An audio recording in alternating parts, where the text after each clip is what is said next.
All right. Hello and welcome to yet another Value Podcast. I'm your host, Andrew Walker. And with me today, I am so excited to have my friend Artem Fokin. Artem is the founder and portfolio manager at Caro-Kann Capital. Artem, how's it going?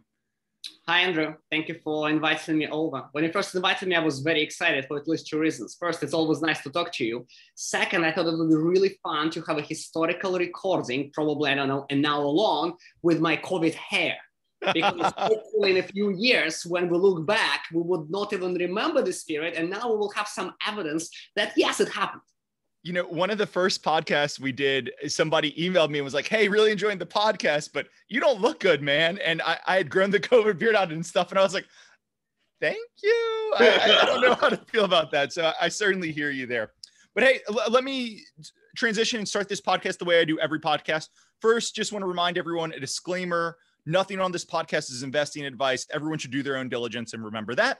But second, my more traditional way, let me start this podcast by giving a pitch for you, my guest. You know, I think the best pitch I can give you is, you and I were talking before this, I'm getting ready to go on vacation. I'm at my brother-in-law's house in Jersey, but I was so excited to have you on the podcast. I brought all my equipment, set it up just so I could get a podcast with you before I went on vacation. But you know, I've been talking for years. You're a super sharp investor. And I'm just really excited everybody's going to get to hear you talk about one of your more concentrated, convicted positions today. So that out the way, let's turn to the company we're going to talk about today. The company is Burford. The ticker is BUR, and I'll just toss it over to you. What is Burford and why are you so excited about them? Okay, terrific. And look, as soon as we are done with recording this podcast, enjoy the vacation. I appreciate it. I will. So first, Caro-Kann Capital, LLC and or its affiliates are long Buford shares and any other related securities. So this is a disclaimer. We're long. I'm obviously biased. Do your own research as Andrew said. Okay, so Burford. So Burford is the biggest player in the litigation finance space. In case you're wondering what is litigation finance, let me give an example. Think about a startup in Silicon Valley that developed a new best product in something. And then that startup finds out that the big gorilla in the industry is violating their patents. And startup is genuinely upset, which I can relate to, and I would understand that feeling. And also they think that it will serve as an impediment towards the prospect of the new product once they launch it. Natural reaction would be to go and defend their rights. But this is a startup. They don't have that much money. So let's say they go to their board, which is full of venture capital investors, and says, guys, this is what happened. Give us more money. We will go and sue this big industry gorilla, and then we're going to pay a lot of money, and then we'll launch our product, and then we'll get injunction, and we'll get damages, and we'll get this. It will be great. And obviously, VCs will look at that and say, okay, first of all, we're in the business of funding great teams with great product and great vision. We're not really in the business of giving money for you to sue someone. And by the way, it's also impossible that we may be even selling some of our other companies to this big gorilla. That doesn't sound like a good idea at all. No, let's not do that. So it's catch-22. Is there an option? Yes, there is an option. You can go to a law firm and say, listen, take my case on contingency. Charge me zero, but if we win, you'll get paid 33%. That's kind of the market rate for contingency litigation law firms. That's possible. There are a couple of disadvantages. So first of all, 33% is a lot of money. Second of all, and that's more important, not every good law firm will go with contingency model. Many of them would say, no, we want our $1,000 rate for a partner or more, whatever it is these days, slightly less than what is for an associate, obviously. No, you need to pay us upfront as we bill you on the hourly basis. That's a problem. And this is where customer needs are not met. And this is where litigation finance comes in. Someone like Burford, and there are other players in the space as well, will come in and say, they will analyze your case, sign an NDA, analyze the case, it's all privileged. And then they will say, yeah, we like your prospects. We think the legal theory is strong. The ability of the potential defendant, if the defendant loses the case, to pay, very good. You know, many of those will be, for example, public companies. You can easily analyze financials and everything. Yeah, we're happy to finance you. So the question becomes, what are the terms? And the terms are general, tend to be better than 33% charged by a law firm. Every case is unique. So whatever I mentioned, this is really crude generalization. Don't take it literally. But an arrangement may look something like this. If the plaintiff loses the case, a litigation funder will get zero. However, if there is a victory, first, the funder will get the principal back. And then they would also get, let's say, 12% preferred return a year for the duration of the litigation. And let's say it goes for 3 years as an example. And then from the remainder, they will get, let's say, 20%. So that's a typical arrangement with the caveat that nothing in this industry is typical. Yep. So let me pause here and see whether you have any follow-ups on the industry or dynamic or customer value problem. Look, I think that was a fantastic example you gave. You know, Artem and I are taping this. What is it? Today's July 16th. Burford actually had a little bit more of a sexy settlement this morning that they pre-arred and they got 100 million. They were involved in a multi-billionaire's divorce and it settled today. So I thought you might go there, but I actually like your example more because it shows all the different conflicts of interest that can happen. And, you know, a small company suing a big company that is just right for things. But I guess my first question would be, and the example you gave, Burford, it's kind of dumb money, right? They came in and they did diligence, but they basically just said, hey, we're going to write a check and fund it. And I think the first thing you think when you think Burford and all these guys is it just dumb money, or are they bringing something more to the table? Are they helping craft legal strategies? And I'm hoping you could kind of dive into that. Okay, yeah, that's an excellent question. Before we dive there, since you mentioned the press release today, I want to clarify a couple of things. So Great. First of all, when some people hear litigation finance, they think about these personal injury cases. Yes. Or workers' comp, something bad happened with a human being, and then a very nasty person comes and says, listen, you're in an economically challenged position and I'm going to take advantage of you. And let's do this, sue someone, right? That's not what Burford does. Burford doesn't touch personal injury or personal claims. Generally, it's two companies, big corporations suing each other. Or maybe a startup, as in my example, maybe suing someone. IP litigation. This is not asbestos litigation. This is not personal injury. This is not that type of business. That's number one. And second, the divorce proceeding that you mentioned, to clarify, Burford was never involved, as far as I know, in the divorce proceedings. They were involved only in the enforcing of a judgment that was issued after the divorce proceedings. So just wanted to put those things, especially personal injury type of situations, on record. Okay, so now back to the question that you asked about dumb money versus smart money. Okay, so first, the qualification, generally, if you look at litigation finance space, there are, and this is again, broad generalization, two types of investment professionals tend to work there. Either it's people coming from law background or finance background.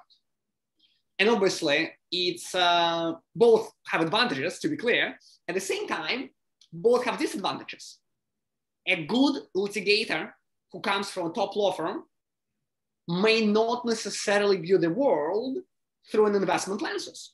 So he or she needs to make this transition.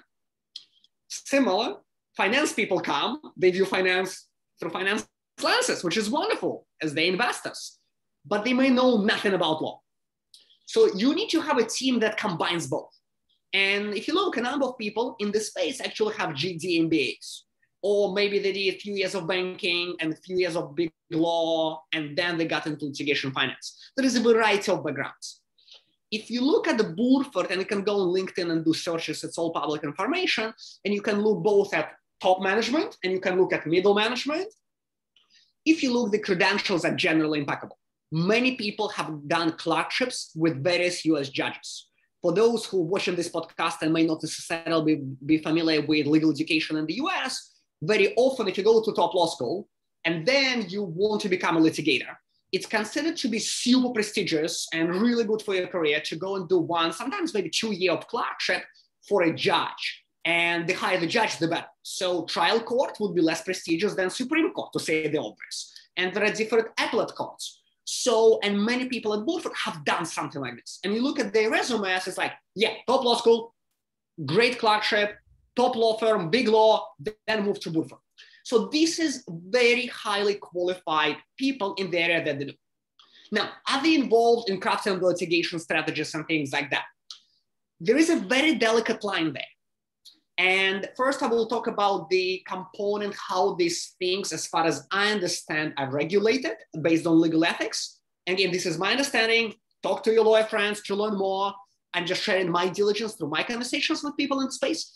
And then I will share a little bit more what I think may be happening in practice. So Burford cannot dictate the legal strategy. Burford or any other litigation finance provider cannot tell a plaintiff to settle or appeal or not appeal.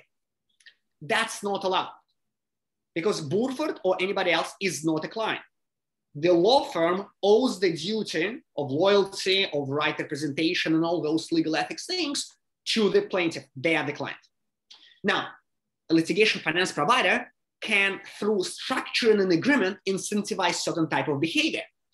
I'll give you an extreme example. You don't want someone to keep suing and filing various motions against the defendant when it's clear that the case will be lost, but they want to go and create nuisance and like, hey, we're not paying. There is this litigation finance people, those are paying. Like, I will ask my lawyer to keep filing different motions.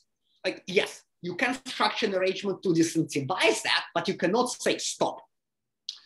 Now, based on what I've heard through conversations with the various lawyers in the space, they say that, yes, litigation finance providers very often will get involved and provide third opinion, or they will help with other elements of strategy. So there is a value add there, but at the same time, if it's too much value add, so to speak, the plaintiff lawyer may say, listen, I'm the one who is going to court. I'm the one who is appearing in front of the judges. I'm the one who is putting my reputation and my name on the line. Like, I don't need too much of your involvement. So it's a delicate balance. Long story short, if it's a value add, that's great. For example, lawyers are very famous for doing mock trials. If it's like, think about presidential debates, yep. All candidates will be doing mock debates, right? And some of them will be pretending the Republican candidate or the Democratic candidate, and they will be trying to come up like, I know your opponent will probably go in this style after this, I'll do it for you too, to train you. So lawyers very often do the same for big trials. So this is where litigation finance providers can be helpful. This isn't super pertinent to the investment case, but it's just my question. Burford's paying the money. You know, Artem, you are a plaintiff. You don't have the money. I am the litigation financer. You have a third party lawyer. Could I go to you and say, hey, Artem, I don't think your lawyer's doing a good job. I'm not going to continue funding this unless you switch lawyers. Or I guess that probably in the contract. But could you come into a case where Burford wanted their lawyer changed? I think it will be if it's in the contract that a litigation finance provider can dictate the change of counsel under XYZ circumstances. That's possible, right? So now keep in mind that when a litigation finance provider, whether Burford or anybody else, finances those cases, they're dealing with pretty sophisticated people. Meaning, think about a big company with sophisticated general counsel, with multiple lawyers behind the general counsel. These are smart people.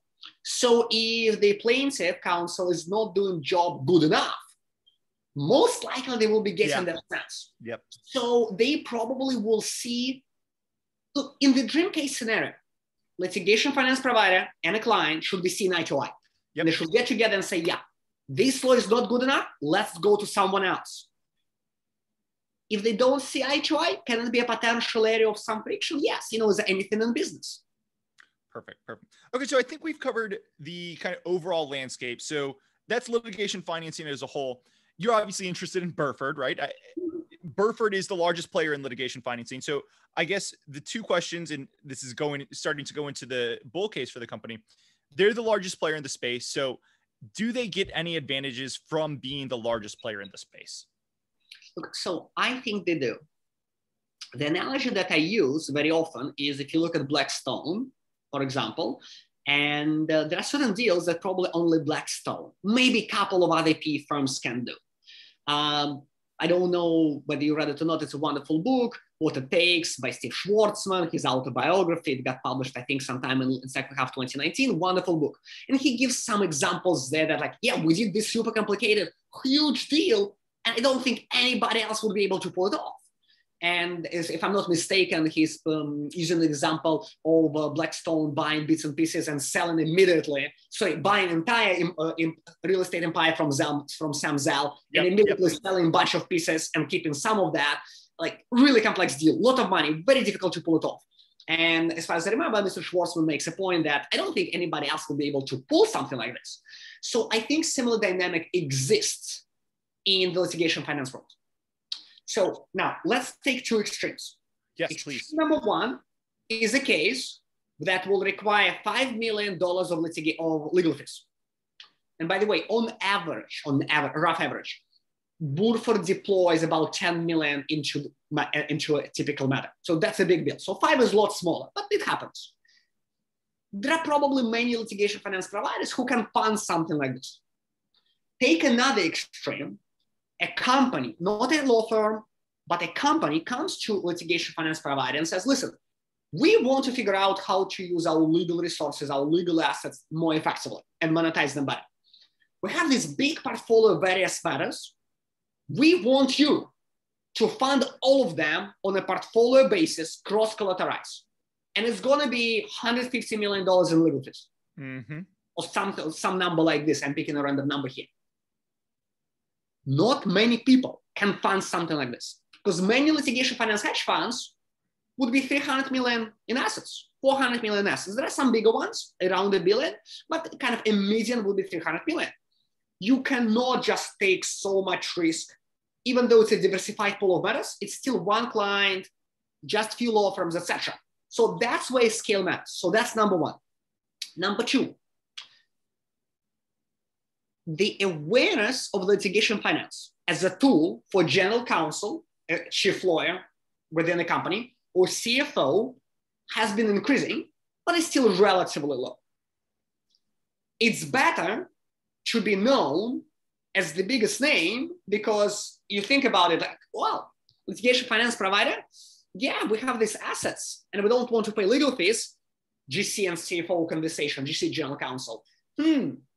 Let's call someone. Oh, I've heard Burford, they did this event. Or I've read an article by them. Like if you go and sign up on Burford website, they published a thought piece probably every week.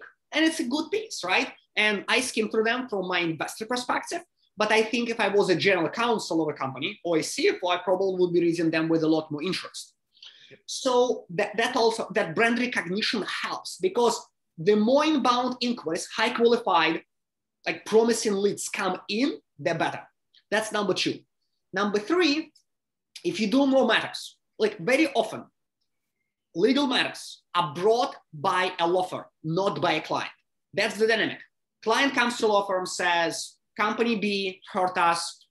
We want justice. We want damages. Analyze the case. What's the budget, etc. Law firm comes back and says, hey, we think it will cost you $50 million if you go through all stages. And client may say, okay, how about contingency? Law firm says, no. Any other alternatives? Law firm says like, well, we can get litigation finance provider involved. And the client may say, sounds great. Could you find me a couple of offers, right? Could you get some inputs and then we'll decide which one to pick. Burford, because it has done more cases than I believe anybody else, they are more likely to have more relationships than anybody else just by sheer number of deals done. And those law firms are more likely to go back to them. So that's another advantage. And final advantage is this. The situation where nobody wants to happen is this. Litigation finance company runs out of money. Imagine you're a law firm, you have a client, you're suing, you're winning, things are going well. You're about to go into the final motions or the final hearing or whatever. And then, oh, sorry, litigation finance provider ran out of money. That doesn't sound like fun. It's like if you're doing a surgery and then insurance company runs out of money and someone else is, about to go into operating room. That's a pretty horrible outcome. So, and with big players, and to be clear, Burford is not the only one who would be like, no, like, we're solid. But with Burford, I think there's an extra layer of comfort for clients, whether corporate or law firms, because they're very well known. They're in the space. They have what is the financials. They're out there. So there's a few advantages that I attribute to scale. That's perfect. Yeah, I just want to, one more question on scale, right? So Burford's the largest player. They benefit because they have relationships with all the lawyers who lawyers are making most of the references and everything. But the one thing I've always had, whenever I look at this company, the one thing I've had in the back of my mind as a risk is what would happen if Blackstone, KKR, these guys love to launch new verticals. Mm-hmm. If Blackstone what is preventing Blackstone from hiring 50 lawyers, launching this vertical? It would be non-correlated to the rest of their returns. Anytime one of their portfolio companies got into legal trouble, they could kind of direct them over to their litigation financing side or something. Like, what's the big moat that's preventing someone from creating a Burford competitor? Okay, that's an excellent question. And when I was doing my initial work on Buford, that's something that I have in mind as well. What should prevent some big hedge funds or big private equity firms poaching a good team from different people, giving them a lot of money and saying, go make us money? So I will share a couple of historical examples, and then we can talk at more conceptual level. So a number of years ago, investment banks used to be a lot more active in the litigation finance space than they are. Like some banks had those investment type of arms or teams who were doing something. And that pretty much died down. One of the reasons which industry observers quote is the various conflicts. And you don't want your banking team doing an M&A deal for this company, and then your other team is suing them or funding someone to sue them. It creates all weird dynamic. So that's number one. Number two, so investment banks tried and did not really stay in the space. Second, there was a very big hedge fund that has a reputation of an activist hedge fund that supposedly tried to launch a litigation finance arm, let's call it that way. They got a very experienced industry executive who actually at some point worked at Burford. And then that initiative didn't really go anywhere as far as I know, and that industry executive left and went to another firm. So I don't obviously know what happened there. But my suspicion is that if a big hedge fund, especially if they have activist flavor, launches this team, many clients will not necessarily want to open their kimono and show very private litigation matters to someone who can tomorrow say, we think CEO is not doing a good job. We think we should eliminate 3 people to the board out of 9. Let's say it's staggered board with 3 years. And we think we should push for changes and maybe spun one division, shut down another division, and do a share buyback. It doesn't feel right for many companies. That's what I've heard from talking with industry observers. Could it change at some point? Maybe, right? Yeah. Something that we need to be watching. It's such a good point, because I don't know if you've ever been involved in litigation discovery. I have a couple of times, fortunately, not like getting sued, but if you sue someone, a lot of times they'll get discovery against you as well. And it is not fun. And things that are put in email, it's the famous thing, never put anything in email. But I remember once we were involved in one in a very small way. And it was like the CEO, it turned out he sent a joke email that said, I'm sending this while I'm taking a crap or something. And like, you could imagine a hedge fund coming at them and like taking that out of context in a great activist case. So I think that makes all the sense in the world. Last question here. So Burford's returns, and we'll talk about the returns in a second, but Burford's returns on these cases and their litigation financing has been absolutely phenomenal. We're talking super, super high double-digit IRRs and everything. And the last worry I would have is Burford's the largest, but there's other large players out there. Mm-hmm. And in your example you gave earlier, you mentioned a company going to the lawyer and saying, hey, we want to get some litigation financing. And the lawyer saying, great, we'll get you a couple bids and stuff. I think people worry that there's going to be continuous bake-offs in these things, right? Where Burford says, we're going to bid this down to a 25% IRR. And then I come and say, I'm going to bid it down to 22%. And then you just kind of compete until eventually you're funding all these deals at your cost of capital, or maybe even below your cost of capital, because you're just so desperate to compete for deals and stuff. So can you talk about why that kind of what people call the bake-off risk or the winner's curse risk isn't going to apply here? Okay, so there are several layers there that are relevant. So let's start kind of top down at a very high level, then we'll go more and more granular. So number one, Burford is not the only one who is generating very attractive returns. And we're speaking about, call it 20 plus IRR if you look at the variety of cases. So Burford is not the only one who generates good returns. There are a number of other skillful litigation finance players who generate returns that are very comparable, sometimes high, sometimes slightly lower. So here we're not talking about a phenomenon where there is one player, they're very big, and they generate returns that nobody else can, and then eventually people will come after them. Like, no, the entire industry is doing well as long as they have skill, because obviously, if Andrew and I partner up and decide to launch a litigation finance hedge fund, then I'm not sure that we'll do particularly well. Maybe we will, but we're not probably qualified. So skillful players do well in general. That's number one. Number two, sure, there is more capital coming in, but at the same time, the penetration and use of litigation finance is expanding.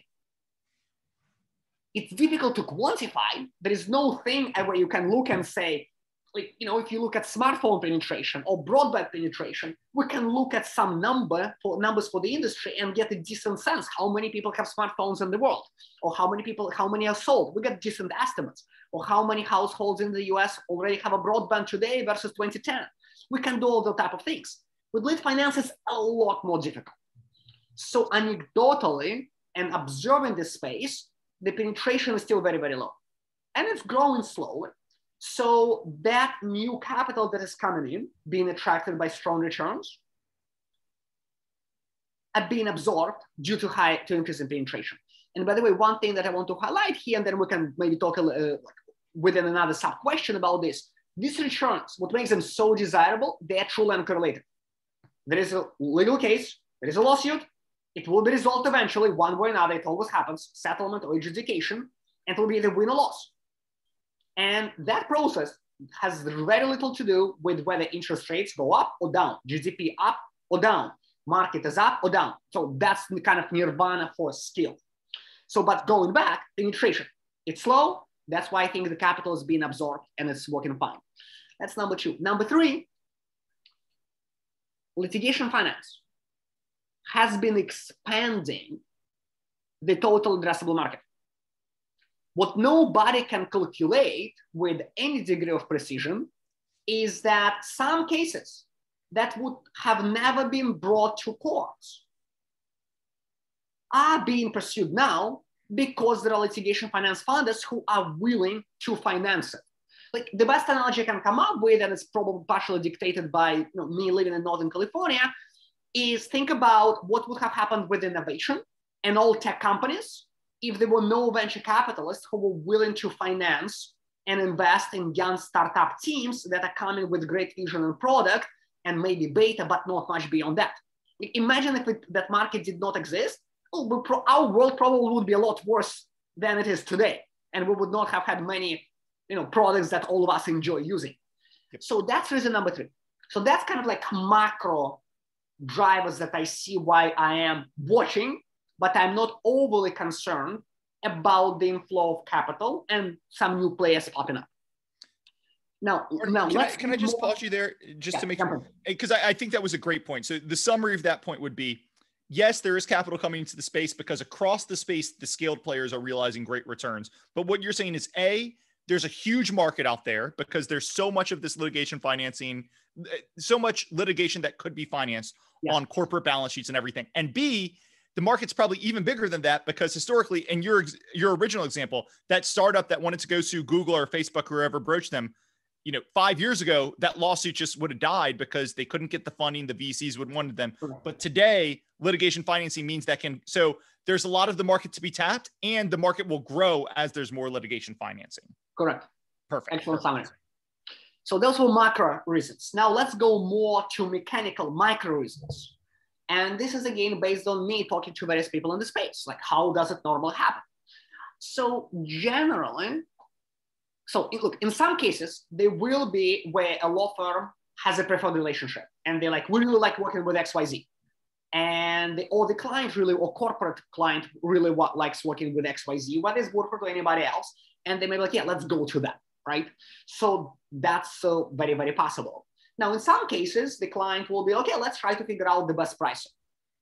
Now, the best pricing is actually kind of difficult to figure out because there are many levels you can put in. Interest rate versus the percentage payoff after all that interest has been paid and principal return. There are many drivers. Plus, remember, this is not you buy a commodity, so to speak, where you can say like, hey, we're buying this company at 12 times EBITDA. And someone will say like, no, we'll buy it at 12.5. In this case, it can be certain matters in the contract. Like, oh, we will give you more control. We'll give you less control. That's really custom made. Or I'll give you another example. So there are always cases where everybody thinks that they will settle within a year and they go for 7 years. Yep. Right? But imagine this. Everybody thinks litigation finance provider, client, law firm. They all think like, yeah, slam dunk. The defendant will settle in a year, max. Litigation finance provider will be saying, listen, we cannot give you like this loan. It's generally structured as a lending agreement. We cannot give you this money and just get 12% and something because it will be settled so quickly. It's not really interesting for us. We want more upside if it settles really quickly.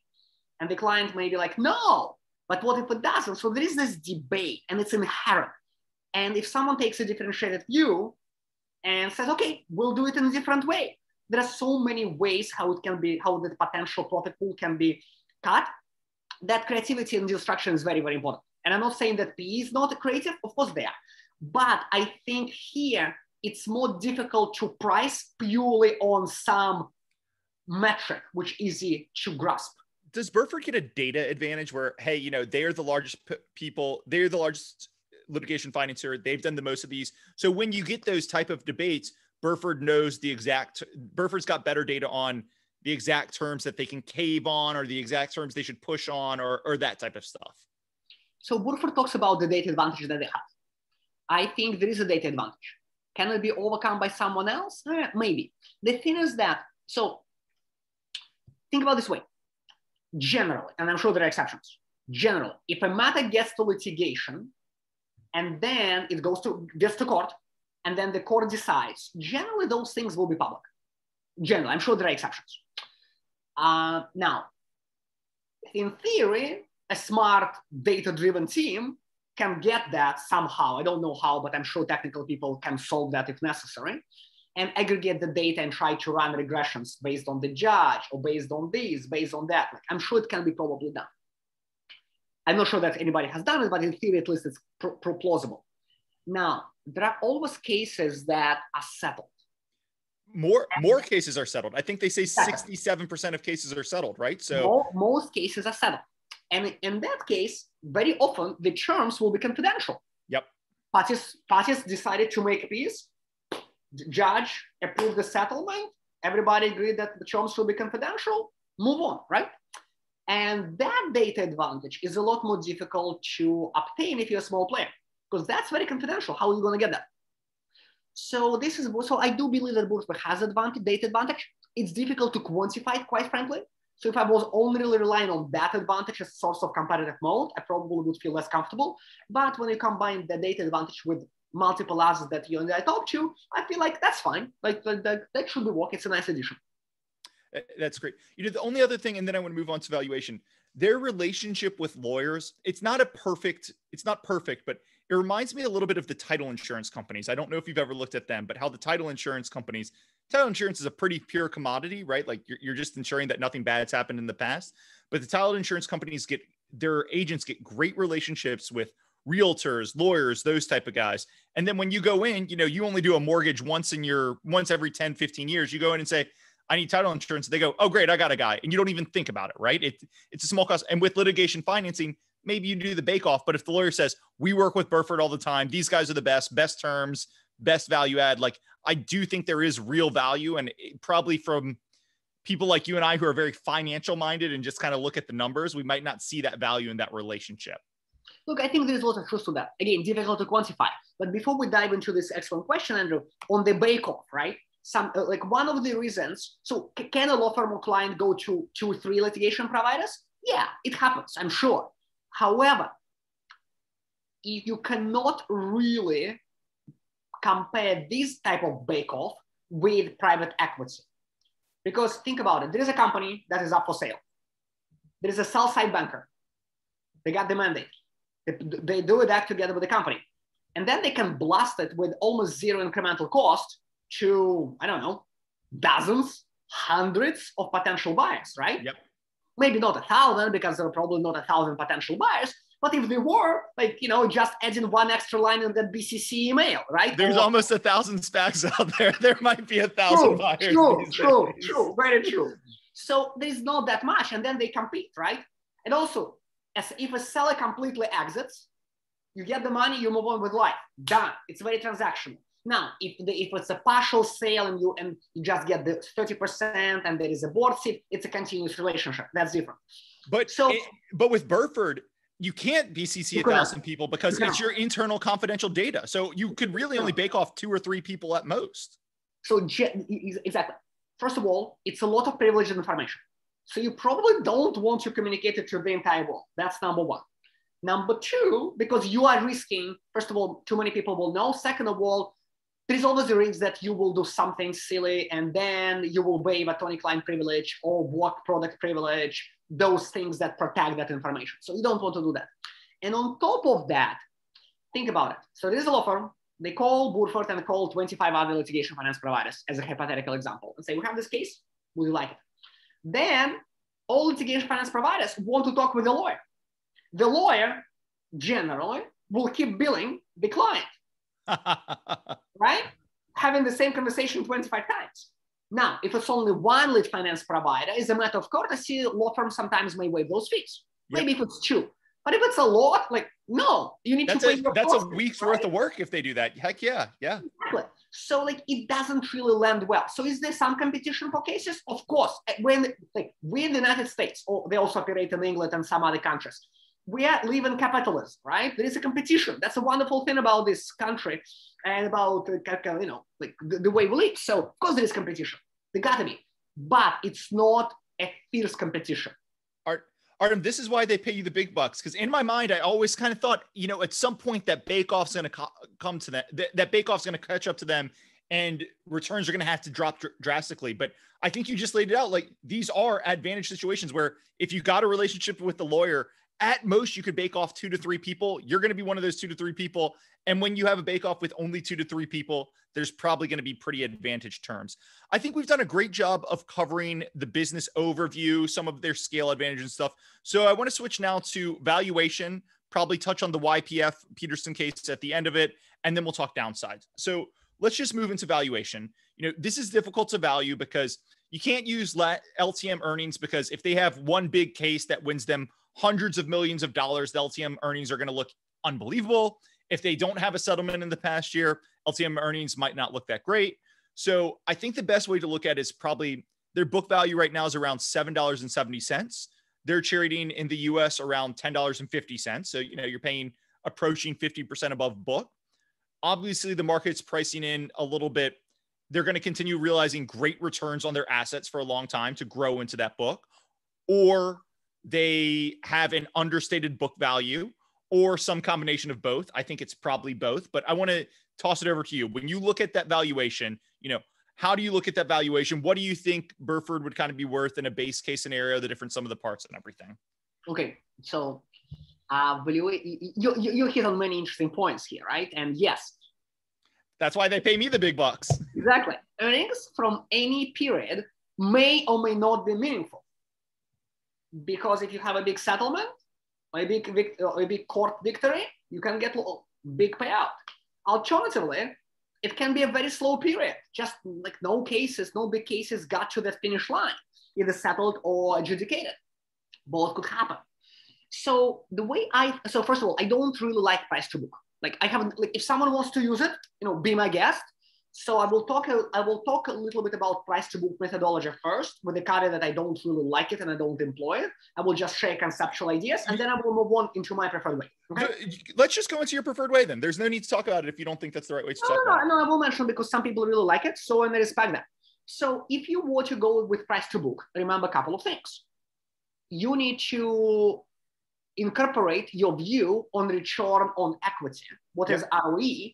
Because if you believe that ROE is 10%, yeah, it probably should be trading, in my world, it should be 1 times book, but I think market is more generous these days and probably will push it a little bit higher, 1.2, 1.4. If you believe that ROE is 20, 25% and that's sustainable, that's not 2 times book. That's a lot more because of the compounding math. If you believe there is the constant reinvestment opportunity. Now, if you believe that ROE can be even expanding over time, then you need to be pushing your multiple even higher than that. So just keep this in mind if you try to do ROE. So I personally prefer sum of the parts here. And this is how I think about it. There are three different components of value. Let's mention them and let's go through them. So component number one is balance sheet investing business. So think about them as there is a Burford, they have money, they have different already investments that they made, and they keep reinvesting those. Whatever they earn goes to them. It's their money. And that indirectly, this is something that shareholders should benefit over time. That's one component of value. Second component of value is the asset management business.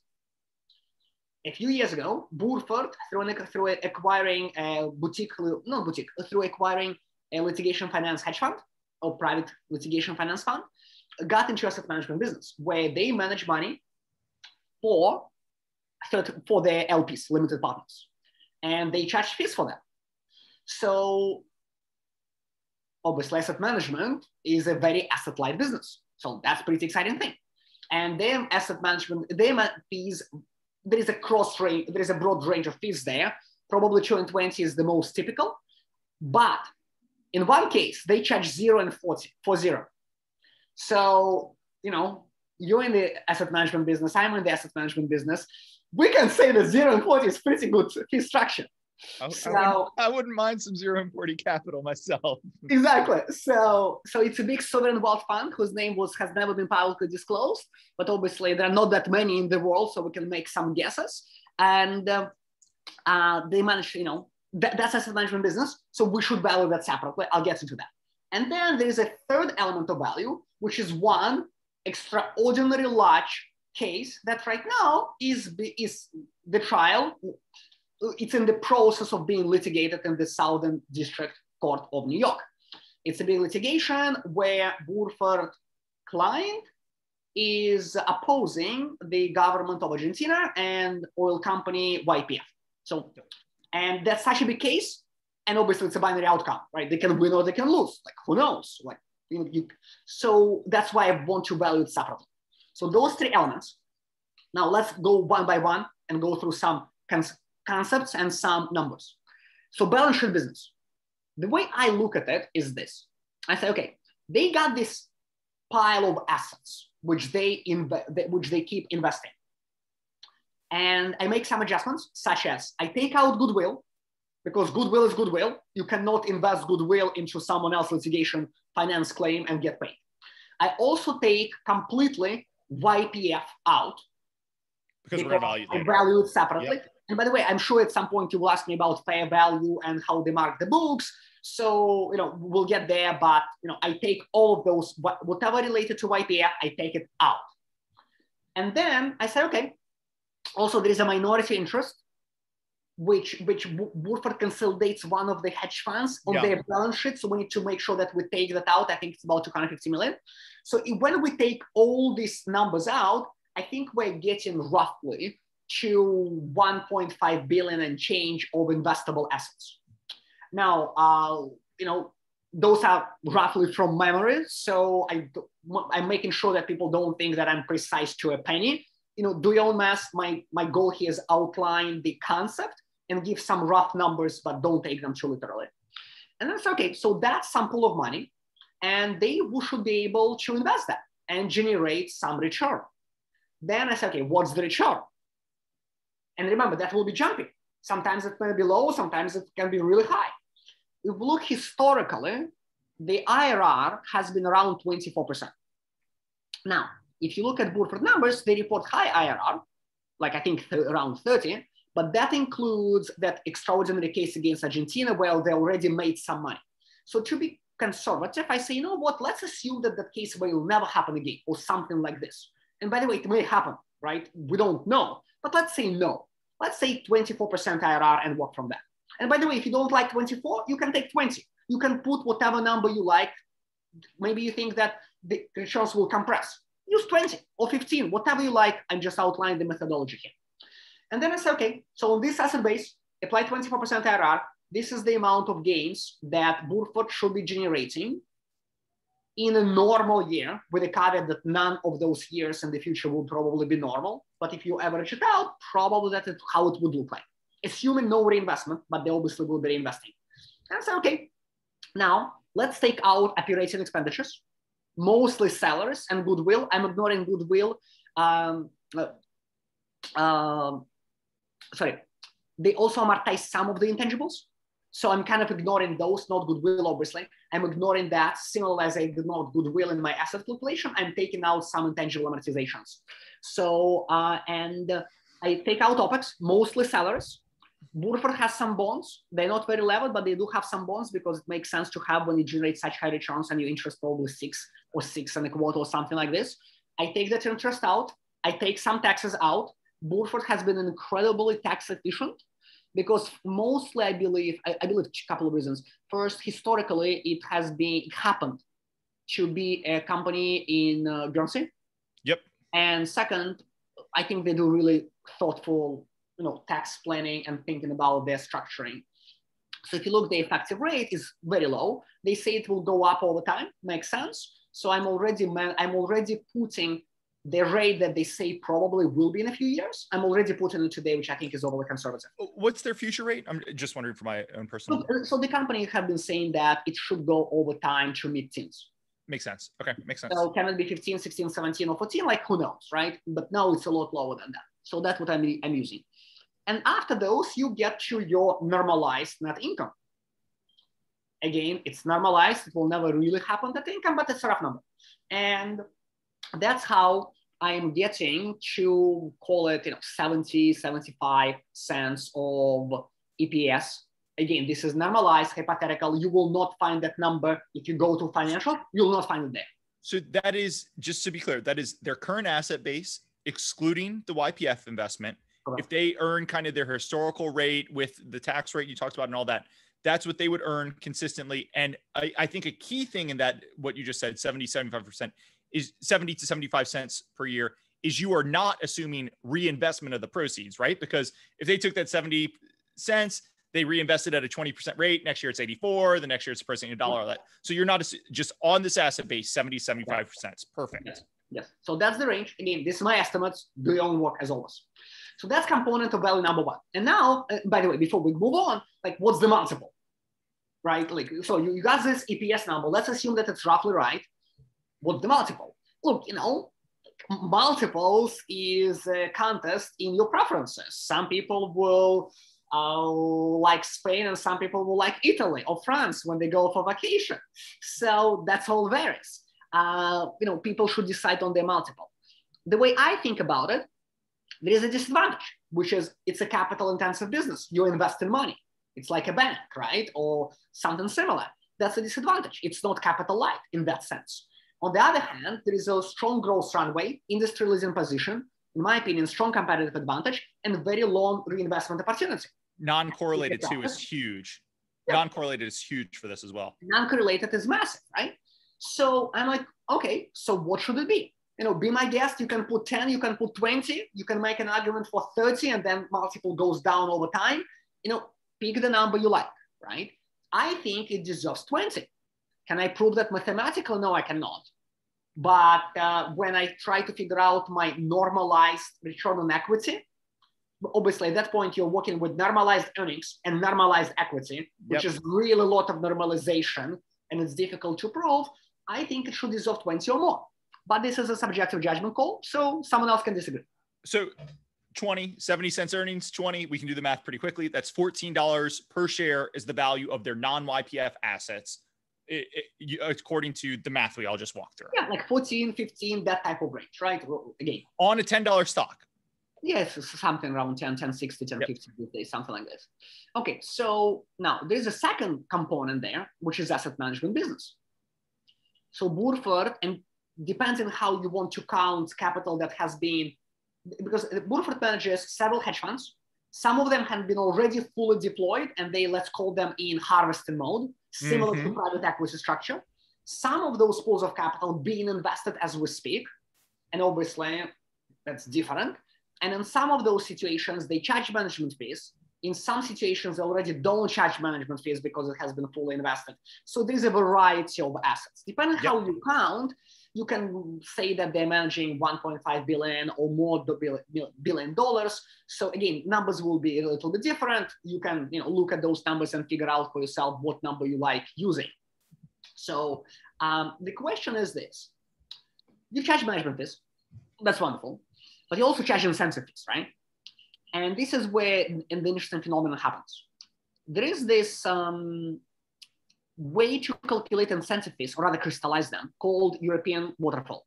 Yep. I'm not sure why it's called European waterfall. Maybe it's Europeans who first come up with it, or maybe for some other reasons. I don't really know. Maybe it's like American options and European options. I was going to say, I think it's because European, they crystallize at the end, if I remember, and European options, you can only exercise it at the end. So that would be my guess. That was my analogy too, but I've never actually found out exact reason. So, but what it means, this is what it means. Until the initial capital invested has not been returned to limited partners that invested in a private litigation finance fund, the litigation funder does not recognize the incentive fee on its book and records. It means that if you took $100 million and invested that into 10 matters, and the first matter comes out and it's a home run, I'm taking an extreme example here, you just made $100 million of profit. So you got 10 million back and 100 million.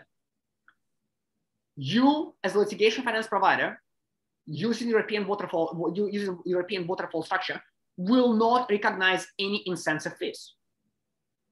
You will only start recognizing fees when your second matter is resolved and you get some money, you will get incentive fees on the second matter, and then you will keep going. So, but first big win, even though it's amazing, and it's kind of clear, unless you really mess something up with all other matters, you're probably gonna do okay on this fund, but you recognize zero. And right now, Burford has recognized very little incentive fees from most of the funds. As those funds get more and more into harvest mode, those incentive fees should kick in disproportionate. That's my expectation. So we'll see, right? But it will be interesting to watch. Now, how do we value that business? There are some expenses, but I simplified my math. So there is asset management income, management fees and incentive fees, and then there is OPEX, and then obviously some tax. I simplified my math and I said, you know what? Let's just put all operating expenses into the balance sheet investing business. So I will penalize them there in my first component of value so that I will simplify my math in the second.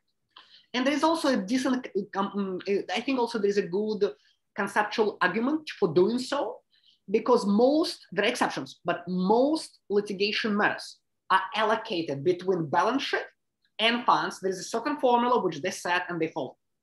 And the way I encourage people to think is, especially in the hedge fund business, think about your own the fund that you manage, and you probably have your own capital in the fund, and you have other people capital in the fund. So think about it as you managing your own capital, but you also get the benefit of fees for managing other people's capital, and you get paid for that if you deliver good results. So here it's a little bit the same, except that Burford balance sheet is incredibly large. So, and in other words, all those expenses that occur to source, diligence, underwrite, and monitor the legal matters, it will happen no matter what, whether you invest from your balance sheet or from both balance sheet and your private funds. So allocate it just all there. So now the question is okay, what the multiple? And incentive fees, right? So this is a more difficult to calculate. The concept that you can use is to look at the Burford's capital that they mentioned for other people, apply the historical IRR, put some incentive fee, call it 20%, although in some cases it's too low, and try to come up with normalized incentive fees. Will it exactly happen that way? I'm sure it will not, because here we're working with a lot of stylized and hypothetical math just to get to some average points. But that's the framework that I will encourage people to use. And they can plug in their own assumptions. So obviously, if you look at private equity players, and I think, Andrew, you know that world better than I do, because I know you looked at a number of those public companies, they always historically had difficult time getting a high multiple on the incentives, even though it kind of happens pretty regularly. It's getting pretty high now, though. They're starting to get credit now. Good. So similar, look at that as a proxy for what Burford would get and apply your own multiple, right? So I think it's reasonable to say that it can be anywhere between, call it $2 and $4.50, roughly, maybe slightly more. Big range, I intentionally put in very, very wide strokes so that we see that there is a lot of discretion here. And then there is a case, the third component of value, which is Peterson, also YPF. So quick background, YPF was an Argentinian oil company.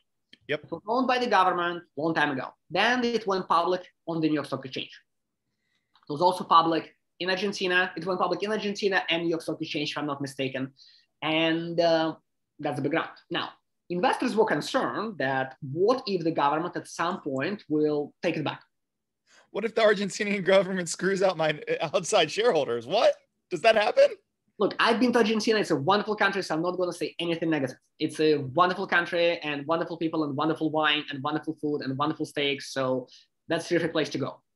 So now the government said, okay, why don't we create a provision in bylaws that will force us under certain circumstances to do a tender offer? So if you're a minority shareholder who bought shares on New York Stock Exchange and you have them, and then government takes the YPF back, and then we will do a tender offer for everybody else. There is a certain formula, and we'll buy you out. Sounds fair? And people are like, yeah, that sounds like a good idea. Obviously, it happened like decades ago, so I'm really reading the tea leaves and trying to figure out how those conversations probably went. And it went public, and it was public for a long time. There was a big shareholder, Repsol, obviously a big, well-known company, that owned either 50 or 51%, I think, either 50 plus one share of literally 51%.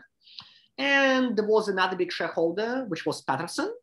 And there were a bunch of minority shareholders, mostly public shareholders, retail or hedge funds or mutual funds, you name it. And at some point, Argentina took shares from Repsol and said, we'll take him back. And that was, in theory, according to the plaintiff, in the current case, the time for the government and to go and say, and now we're tendering for everybody who has shares. They didn't do it. And that's the legal background, factual and legal background of the current litigation, where Peterson and a hedge fund called Eaton Park that also invested in YPF shares. I don't believe the hedge fund is operational now. And that's one of probably the reasons why they use Buford to finance this litigation. Now they're suing YPF and Argentinian government to get money for the tender offer that was not done. So that's the legal background. And the interesting thing that if the plaintiff win, Burford, who is financing the case, would get anywhere between, there are different ranges of outcomes, but probably somewhere in the range of, call it 2, 3, 4, 5 billion is the very likely range. And to put things into context, Burford market, it will be more than Burford market cap. Yeah, their market cap's about $2 billion right now. So even on the low end. I think 2 billion and change or something like this. So we're talking about numbers that are incredibly, incredibly meaningful. That is perfect. So YPF, and look, anyone who's listening, we've kind of saved the best for the end, right? Because YPF, as you said, they win, it's the market cap or more possibly. So I was hoping we could start by talking about, people can go make their own assumptions on the legal case, the merits that's been talked about, it's been written about elsewhere. I don't think we have the time to do that. But Burford has marked YPF up over the years, right? And there are reasons for that, and I'm going to let you talk about them. But I think if we could talk about the YPF valuation on their balance sheet and how they've written up over the year, I think that will also help people get an understanding of how Burford has valued the $1.5 billion of other claims on their balance sheet that we talked about earlier. So can we talk about that? Yeah, sounds good. Okay, so think about it this way. So Burford started financing the YPF litigation a number of years ago. And then certain things happen in the case, positive in this case. And Burford said the probability of us winning eventually goes up. And by the way, if you want to think about it, and this is like a quick side note, if you think about what litigation finance providers do, I think the best book for that is Thinking in Bets. I read it as soon as it's released. I pre-ordered as far as I remember, and it's a wonderful book. And that's what exactly I think litigation finance providers do in the most absolute intellectual sense of the word, right? Because there is no tailwind. What was the book? And Duke, Thinking in Bets. Oh, yes. Okay, great. Yeah. So that's what they do. So, and normally, Burford, when case makes certain progress, Burford may mark it up because the probability of success goes up. Yep. Now, it's not based on sentiment or whether the judge today looked favorably at us when we were making an argument. Like, no, there must be there must be concrete milestones, a certain motion granted, a certain decision is made, or jurisdiction is established. So that's very concrete. So that's what's happening in YPF space. So with YPF case. Or Peterson. By the way, when I say YPF or Peterson, I use them interchangeably, yep. right? Just want to make sure. Even the company does too. So just so everyone knows, it's not just you. Yeah. Yeah. So now, another thing was happening in this case, which is interesting. The secondary market transaction will happen, where someone, hedge funds, I don't know exactly who, they were never named, even though I believe I spoke once with an investment vehicle that actually bought years ago a small piece of this litigation. And they were like, that's an interesting action. We want in. And Burford over time would sell bits and pieces to those interested parties. Why did they do that? Well, I think we should ask Burford management, but if I were to guess, I think it was a prudent portfolio management. It's similar in your business and my business. If we were, fortunate and smart and lucky enough, all those three combined, buy and make an investment that has gone up tremendously, and now it's a big part of our portfolio, we probably cannot let it run to 50%. That would not be prudent, right? So you may need to trim at some point, whether you trim at 10 or 12, 15 or 20, that's a matter of everybody's style and everybody's unique, but the idea is the same. So I think Buford was doing a reasonable thing. So they were de-risking that and taking money out. And over time, Buford has been marking up YPF. Now, in as of December 31st, 2019, Burford disclosed, and Burford never said exactly where it's marked. And it drove people nuts. And Burford says, look, if we mark something and we'll tell you where it's marked, we're risking to waive attorney product privileges, because that may convey how we view the case and what we know, et cetera, et cetera. We cannot do it. And obviously, public investors was like, right? That was not very well understood. Now, and by the way, funny enough, if I'm not mistaken, over the past, call it 12 months or so, actually, lawyers for Argentina and YPF made a case. Like, hey, they waived the privilege. As far as I remember when I was reading the filings, and Burford lawyers were like, no, they didn't. So it was actually did come up. So they were doing the right thing by not giving the number early on. Not only might you be breaching attorney-client privilege, but if you and I had a case and we were a publicly traded company and we said, oh yeah, we're valuing this case at $10 million. We're negotiating against ourselves, right? Because then Argentina or whoever, in a settlement, they can just come and say, you've got it marked your books on this. We'll give you 95% of that, right? And the max we'll give you is 100% of that. So you're hurting your negotiations, but neither here nor there. Yeah. But by the way, just to clarify, so that, again, none of us is here practicing lawyers, but I think it's not attorney-client privilege. I think it's attorney work product privilege. Okay. There's a bunch of different privileges. And some people will say like, listen, management is not saying the truth here because it's not attorney-client privilege. Most likely, and again, that's not legal advice. I'm not a practicing lawyer. Most likely it's not, but it's another type of privilege. So you still don't want to violate it and waive that. So, but in 2019, Burford, okay, and also that's a big deal. So when someone sues a foreign government generally has what is called sovereign immunity, meaning a person cannot just go and sue the government of XYZ in the US because they did something wrong. That's not a matter for US court to hear. That's what's called sovereign immunity. Now, if the sovereign nation actually acted in its commercial capacity, then it can be sued in a court in the US, assuming that there's certain what's called nexus is met. Nexus means US cares about that case. And Argentina, of course, said, we're a sovereign nation. You cannot sue us in the Southern District of New York. The judge in the trial court said, no, that's fine. Subsequent court said, yes, it's okay. And eventually Argentina exhausted all rights of appeal. It went to the Supreme Court.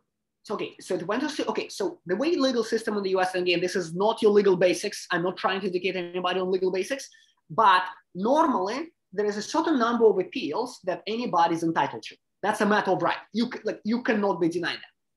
To get to the US Supreme Court, generally, it's up to the US Supreme Court to say, yes, this case is important enough, either as a legal theory or for any other matter that will take it. And it made it all the way to the US Supreme Court. And eventually the US Supreme Court said like, no, we're not going to take it. There you go. So sovereign immunity in that point was settled, like done. Meaning now, and by the way, it took years. So doing that is a big, big, big deal. So at that point, and it happened in 2019, and after that, Burford sold a very sizable chunk for about 100 million of its entitlement. So it was valued like 1 billion, and they sold 10% of that, as far as I remember. And do you know what they originally invested at? Look, I believe that the current number, their cost basis today, is about $40+ million. It's $40+ million, and it's on their balance sheet for. We'll get there. We'll get there. Okay. So remember, when they sold it, it was 2019. So the cost basis most likely, and we can check those numbers, were probably lower. But they spent 2020. Obviously, there were legal moves, there are motions, there's something happening. So that cost probably only gone up. So, and at that time, Burford later that year said, okay, you know what, we will do this. Since everybody asks us about the mark for YPF, we will mark the case just based on the value in the secondary market. We're just going to do that. It means that we're using zero confidential information. Market participants said that it's the value, we'll value that at that level. Like, that's all. That's what happened. So, and if you look today, the YPF, the entire complex, is carried at about, I believe, $773 million. And about 41 million of that is cost. So that's the mark. Now, to be clear, Burford already got more than 200 million of cash back. So they got their cost basis multiple times over. So even if it becomes a loss, which is possible, it already has been a huge win for them from the underwriting perspective. It's like you invested in a company, it went up 5x, or it went up 10x, you sold some, and then it went down to zero, right? Yep. You already made a lot of money. Now, it's kind of upsetting that you didn't sell everything. You wish you had sold it all, yep. Exactly. But in this case, you couldn't really sell everything for Burford. So that's the mark. Now, and so think about this. This is a 700+ million mark, 773, right? Close to 800, quite frankly. One big case. It's technically two legal cases, but same underlying theories. So that they have. That's why I value it separately. But as Andrew said, that's also a good illustration how they were slowly marking up based on both court decisions, intermediate court decisions, and also the secondary market transactions. Yep. And this is how they mark their whole portfolio. This is how they mark their whole portfolio. So now, and remember, they marked at 773 right now, and if they win, it's going to be billions of dollars. So it's still marked reasonably. Can it be a zero? Yes, it can be a zero. But they're not trying to market like, hey, listen, we can win maybe 4 billion or 5 billion or 6 or 7 or whatever the number is. Like, no, they are marking it at a very reasonable way. So let me pause here and see whether you have any follow-up questions about Peterson and YPF or anything else, so that we can talk about it. That was perfect. We've been running, I think, well over now at this point. So I want to be very cognizant of time. So I want to ask you one more question on YPF. And before that, one last time. So if you look at Burford balance sheet and what they marked up, so fair value adjustments, they have about 915 million of fair value adjustments. 732 of those is YPF. The rest is 183. That's some other cases. We don't know them. But my point is this. Some people say, oh, Burford accounting is so complicated and the mark things up and it's black box and I don't understand it. I don't agree with that it's a black box. I don't think so. But let's pretend that we agree. Sure, only 183 million of roughly 1.5 billion of investable assets is fair value adjustments that you cannot link to particular cases. I think it's not that material. So even if you wanted to take that away, the cost of the rest of their portfolio would be 1.3 billion. So it doesn't really change the initial math. Let's talk about YPF real quick. Okay. YPF, I think the biggest question I got when it came to people questioning the case, right? And again, everyone can go do their own diligence on YPF, but a lot of people were wondering, why wouldn't they get paid out in pesos instead of dollars? And if they got pesos instead of dollars, obviously that would be, the Argentina and that would be less valuable. That would be less valuable. Yeah, exactly. So why shouldn't they get paid in pesos? Because YPF is an Argentinian company, and I think the ultimate assets were Argentinian. Okay, so now the legal theories there are pretty complex, right? So we'll try to simplify it as much as I can. But remember, I am not a litigation law, I'm not an arbitration law, I'm not a trial lawyer, right? And there are top law firms on both sides fighting each other. Those are like one of the most brilliant legal minds in the US today, fighting in court, right? So it will be really silly for me to pretend that I can explain those things better. And I'm sure if Argentina loses, and that argument will be made, I'm sure, right? So this is how I understand it. What is important is that, and by the way, some people quote a case from early 20th century. I want to say it was 1918 or 1917 or something like this, where someone made a deposit in German bank, probably in Deutsche Marks, because it was way before Eurozone came to existence. And then that person came to the US, and that person made a lawsuit against that bank, if I'm not mistaken. You remember, I read that case a long time ago. And eventually, that person got paid in German marks, which depreciated as a result of the First World War ending, and Germany was in very challenging economic conditions.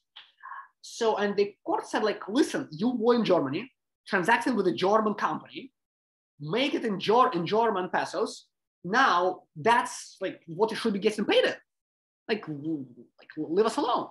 Now, and some people quote that case as a legal rationale why Burford and Patterson, if they win the case, would get paid in local currency. Now, there is another case, which for some reason people don't quote at all. And if you go and do enough legal research, you can get this restatement where all that legal is summarized, right? But then obviously people are trying to apply it in court to real life situation, which is difficult. And another case says, I will oversimplify that, grossly oversimplify that.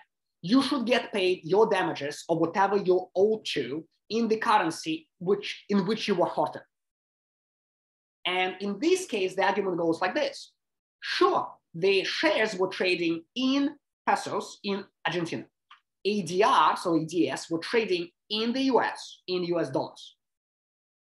And US has sufficient nexus to this case, because many American investors look at Eaton Park, a hedge fund. There were, I'm sure, many others who invested.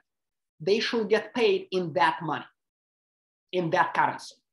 So again, we can probably do another podcast just about that issue, where I can actually go and reread whatever I read about that legal matter and legal theories, and we can go through them in gross details. So, but that's always, again, grossly oversimplifying, but that's the point. Perfect. No, that's great. All right. We actually hit many of the, Burford is a battleground stock. There's been public short thesis out there. People can go look that up.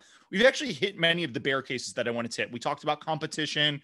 We talked about the quote unquote black box of the valuation, but there is one particular point I wanted to talk about, and that is the management team here. For years, Burford has a long history. For years, this was a kind of compounder value investor darling. And there were some red flags floating around. Like the CEO's wife was the CFO for a long time, was one of the big red flags out there. And there have been some other, I guess, sketchiness around the company, I guess. So I just wanted to talk to you for a second about, I think that's the last remaining bear case we haven't really addressed: the management, the history with the CFO, all of that.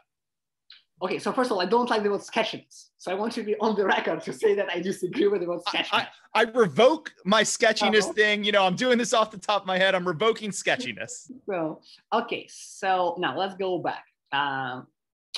Until either late August or September, early September, I think late August, 2019, Burford management team, and I'm missing some highly qualified and really important people on the management team right now because they are more, a little bit behind the scenes, doing real work, running the team, looking for cases, evaluating them, making investment decisions. So I'm skipping them. And those are brilliant people, right? The JD MBAs that you talked about at the beginning. So I'm talking only about what people would normally talk about management team when they talk about a public company, right? Whether it's making widgets or extracts oil or does software coding, right?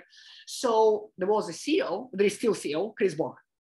He's a lawyer, who practiced at one of the best law firms in the US. And then he was general counsel either for Time Warner or one of the parts of Time Warner. Then he did something else. And then he launched Buford back in 2009, right? So if you look at his resume, it's kind of how the best legal careers are made, right? So then there was CIO, Chief Investment Officer, the gentleman named Jonathan Mollett. And he's more, as far as I understand, is more of, the way I would describe him, is more of this legal scholar, brilliant mind. If I'm not mistaken, he clerked for a Supreme Court justice early in his career. Look at his bio, that's what I remember. But we're talking about, again, top law firm, top law school, you name it. So those two people in management team. And then CFO was Elizabeth at the time, who was Elizabeth McConnell, if I'm not mistaken, who is CEO's wife. It has been on the website. So if you go read her bio, it would have said back in 2018 or 2019 that CFO and CEO are married. So, and obviously some people felt not comfortable with that. And so to me, the way I thought about it, I'll share my thinking back then, is this. So first of all, I spoke with CFO Elizabeth several times, and I think she's incredibly sharp. And she was on top of her numbers. She knew the strategy, she knew the business. So it's clearly, to me, it was very clear that it's not a case for nepotism. She has great background, one of the top business schools in Canada, banking for many years, managing director, clearly qualified, in my opinion. And my personal interactions with her on the phone were such that, yes, she knows this, she's great, really nice talking to her. That's number one. Number two, some people say, hey, it's still really strange. And I say, yeah, sure, it's really strange because it's unusual. And my pushback will be first of all, how many couples will be such that one of the spouses qualified to be CEO and another spouse qualifies to be CFO? That's probably kind of rare. Then the question is, how many couples will actually want to have two spouses working as CEO and CFO? Because, it's you interact personally, interact professionally, that's tough, right? For example, I have friends who did a startup a number of years ago, husband and wife. And they were telling me that they got a lot by venture capital investors. What happens if you got into a fight and God forbid, you decide to split, right? My friends had to answer a lot of questions about that. So, because that's tough working together, right? So and I get it that it's unusual. So that was second layer of analysis for me. Third layer of analysis for me was this. I've heard, and I cannot find the source, so maybe I heard it in just a rumor, who knows? But I've heard that some hedge fund seed investors really prefer two founders of a hedge fund because they believe that the risk of inappropriate behavior goes down tremendously than if it's one person. And they even quoted some numbers. This is what I heard. Again, I cannot find the source. I can be totally wrong about that. So, and I thought, and I applied the same concept here. I said, okay, so if we view CEO and CFO as one actor, and I'm not saying, by the way, it's reasonable. I'm just, let's pretend. In that case, they steal Jonathan Mollett, who is critical for the company's success. And he's not. So he's a separate person. Unless they're running a really interesting relationship, he's not involved with them. So in that case, there are really two actors, and that's all. And if it's only two actors, how is it different from CEO, CFO, who are two actors? So that's how I got comfortable. Again, 3 levels, right? So first of all, very highly qualified CFO. Second, just judging base rates, how likely that anybody will be working, two spouses working in CEO and CFO. And third, there is another person involved in the top management team. So now, fast forward,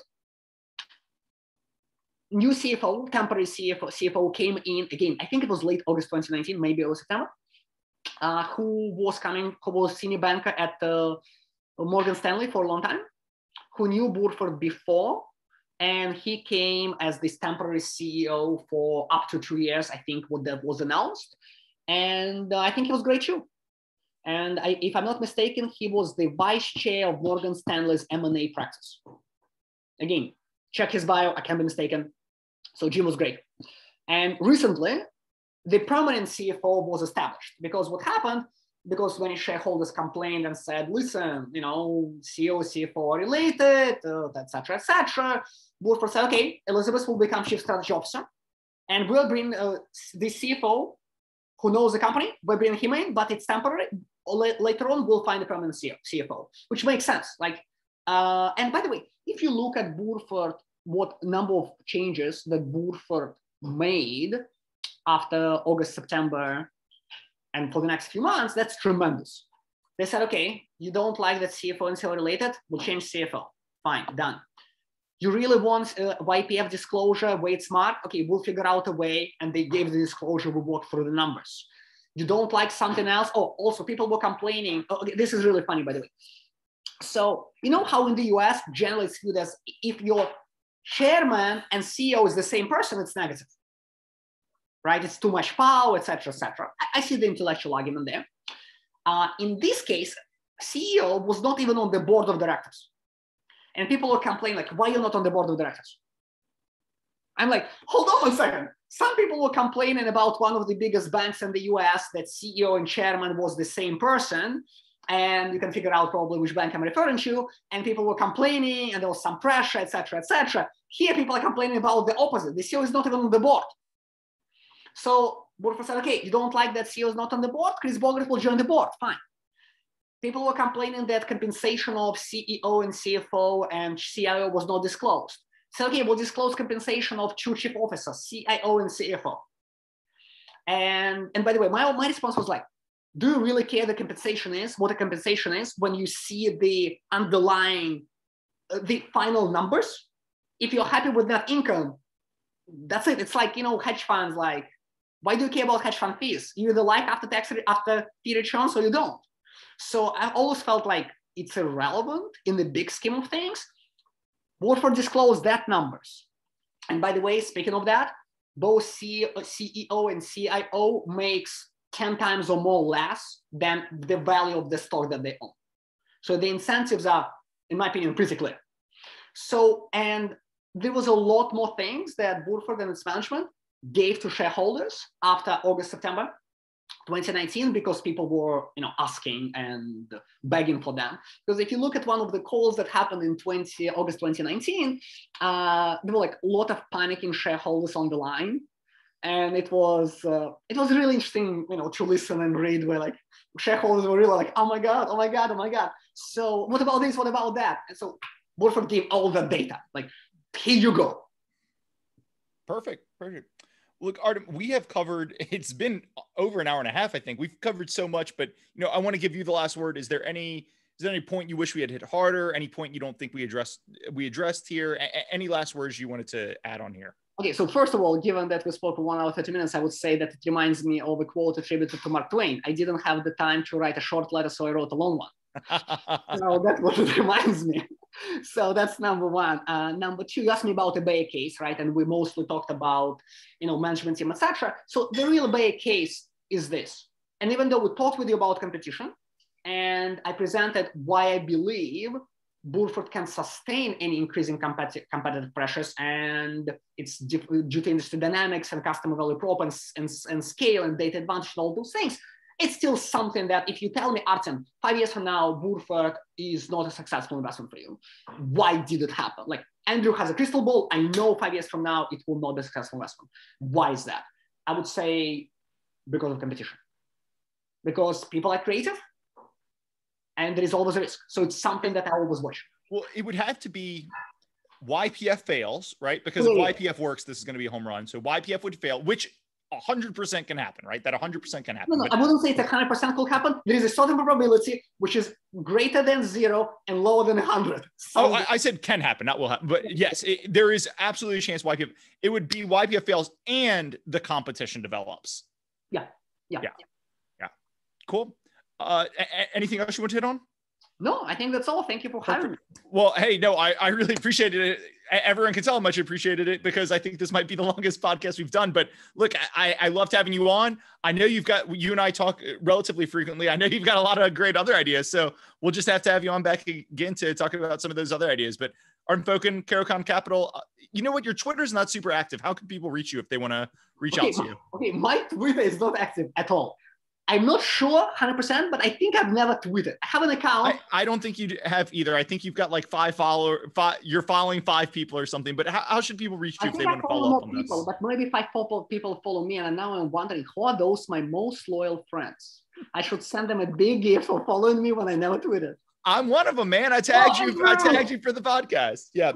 So no. So yeah, I don't tweet. So yeah, my Twitter is very inactive. Honestly, the best way is either through LinkedIn. Just by my name, you'll find me there. Or you can also go to Caro-Kann Capital.com. There are 2 hyphens, Caro-Kann, Capital.com, or just Google. And there is a form there to get in touch with me. That's also a way, but LinkedIn is good. Perfect. Well, I will include a link to Caro-Kann's website in the show notes if anybody's looking for that. Artem Fokin isn't a super popular name, so I'm sure you can find him on LinkedIn if you're looking for him there. But Artem, thank you so much for coming on. I'm going to head over to Spain and go on vacation now, but really appreciate you coming on and looking forward to having you on again.